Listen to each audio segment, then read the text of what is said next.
Les regards européens sont tournés vers le Brésil et la forêt amazonienne. De plus en plus de voix en Europe demandent à l'Union d'agir pour lutter contre la déforestation en cours. Le Parlement européen pourrait ainsi bloquer l'accord commercial conclu entre l'Union et le Mercosur. Nous devons maintenir la pression sur les tenants de politiques absurdes.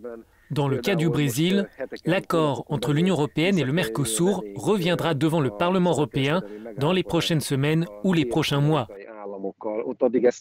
Nous ne pouvons pas le signer, nous ne pouvons pas l'approuver tant que le Brésil n'apportera pas de garantie contre la déforestation, car cela va à l'encontre de l'humanité. Les producteurs de soja et les agriculteurs sont les premiers bénéficiaires de la disparition de la forêt tropicale. À cela s'ajoutent les incendies particulièrement nombreux cette année. Pour la Commission européenne, des moyens existent pour renforcer les standards brésiliens.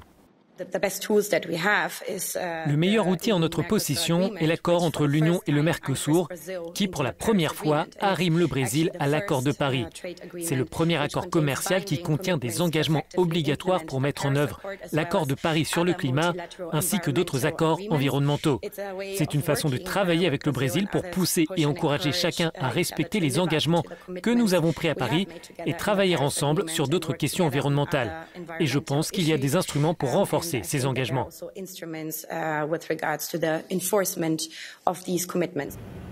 La Commission propose aussi son aide aux autorités brésiliennes à travers l'usage de ces satellites pour observer et faciliter la lutte contre ces incendies.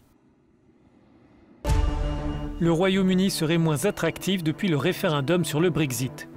Les citoyens de l'Union européenne sont moins nombreux à traverser la Manche. Les chiffres ont diminué de moitié depuis juin 2016. L'incertitude politique et la faiblesse de la livre britannique expliqueraient cette tendance. La Belgique devrait proposer 2 noms au poste de commissaire européen. Les socialistes souhaitent que le portefeuille revienne à leur candidate, Laurette Onkelings.